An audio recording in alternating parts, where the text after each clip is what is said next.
Tonight, you're going to do something your ancestors spent thousands of years trying to make safe. You're going to close your eyes and trust that you'll wake up tomorrow. But 50,000 years ago, that trust didn't come easy. Because the night wasn't just dark, it was dangerous. And what happened between sunset and sunrise would shock most people alive today. Here's something nobody talks about. Darkness does something to the human brain. Something ancient, something deep. When the light disappears, your brain doesn't relax. It switches into a different mode entirely. Every sound becomes a threat. Every rustle in the grass is something moving. Every shadow could be something watching. Scientists call it hypervigilance. And for our ancestors, it wasn't anxiety. It was the correct response. Because the things in the dark were real. Leopards can see 6 times better than humans in low light. Hyenas hunt in coordinated packs after sunset.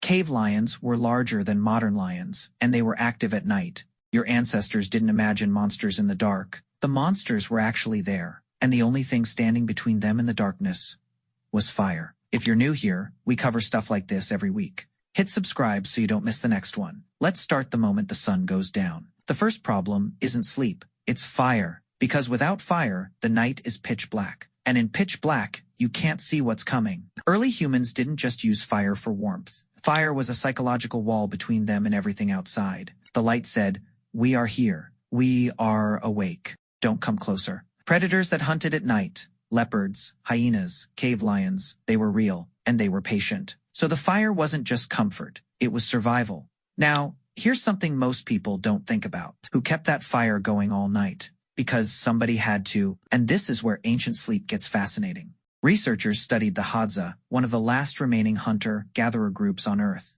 and they found something incredible. People in the same sleeping group didn't all fall asleep at the same time. Everyone had slightly different sleep patterns. Some slept early, some stayed up late, some woke up in the middle of the night. And because of that, across 20 days of observation, the entire group was simultaneously asleep for only about 18 minutes total. 18 minutes. That means almost every minute of the night somebody was awake. Not because they planned it, just because human sleep naturally staggers. Your ancestors didn't need a security guard. The group itself was the security system. But the night wasn't only about fear. This is the part that surprises people. Ancient nights were also when the culture happened. Think about it. During the day, everyone is busy, hunting, gathering, moving, surviving. But at night, around the fire, you finally stop.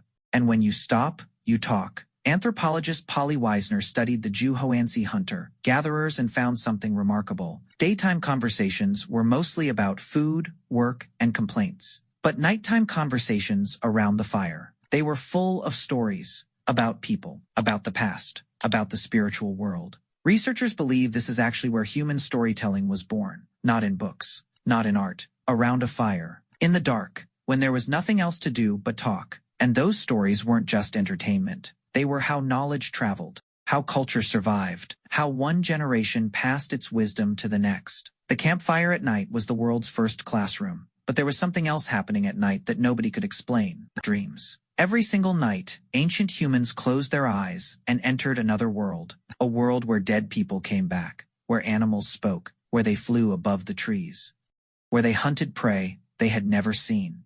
They had no science to explain any of it, no neurology, no psychology, no REM cycles. So what did they think was happening? Most ancient cultures believed the same thing, that during sleep, the soul left the body and went somewhere else entirely. The dream world wasn't imagination, it was real. Dead ancestors were visiting them. Spirits were sending messages. The hunt tomorrow would succeed or fail based on what they saw tonight. Dreams shaped decisions. Dreams warned of danger. Dreams told them where to move, what to avoid, who to trust. For hundreds of thousands of years, the most important conversations humans had happened while they were unconscious. Think about that for a second. The night wasn't just rest. It was information. Now let's talk about sleep itself. Because when ancient humans finally did sleep, it looked nothing like what we do today. First, the location. Around 200,000 years ago, people at Border Cave in South Africa were already making sleeping areas out of carefully arranged grass. They placed it on layers of ash, because ash repels insects. So even 200,000 years ago,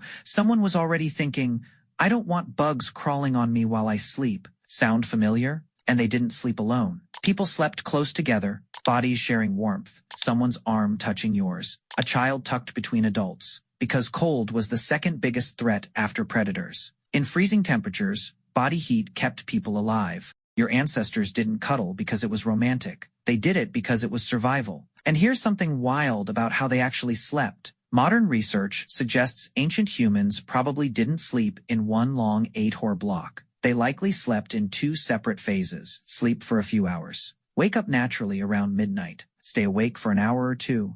Then sleep again until sunrise. During that middle of the night waking period, some would tend the fire. Some would talk quietly. Some would simply lie there, thinking. Historians believe this 2-phase sleep pattern was completely normal for most of human history. The idea that you must sleep 8 straight hours without waking, that's modern. That's artificial. Your ancestors would think something was wrong with you. So let's put it all together. Picture 1, ancient night. Sun goes down. The group gathers around the fire. Someone tells a story about a hunt that went wrong, about a spirit seen near the river, about something that happened 3 seasons ago. People laugh. People listen. Slowly, one by one, they drift toward sleep. Bodies close together on beds of grass and ash, the fire still burning. Someone half awake, watching the entrance. An hour before midnight, a few people stir. Someone adds wood to the fire.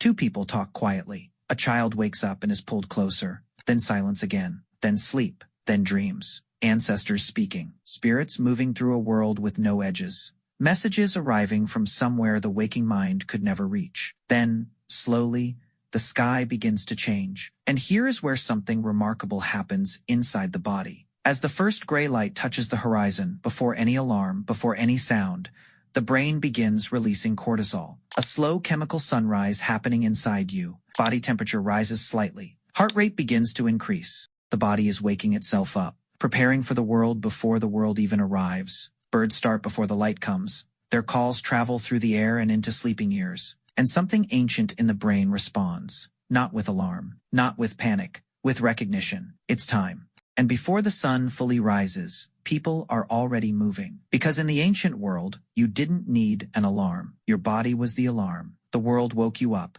and you were ready. Tonight, when you get into bed, think about what your ancestors had to do just to reach that same moment. They built shelters with their hands. They carried fire so the dark couldn't touch them. They slept pressed against other people to stay warm. They told stories so their children would remember who they were. They dreamed and believed those dreams were messages from another world. And they did all of this every single night for hundreds of thousands of years. Your mattress is new. Your pillow is new. Your locked door, your heater, your phone on the nightstand. All new. But the moment you close your eyes and let go, if this changed how you see your own nights, share it with someone who needs to hear it. And subscribe if you haven't yet. That's ancient. That's the oldest thing you'll do today.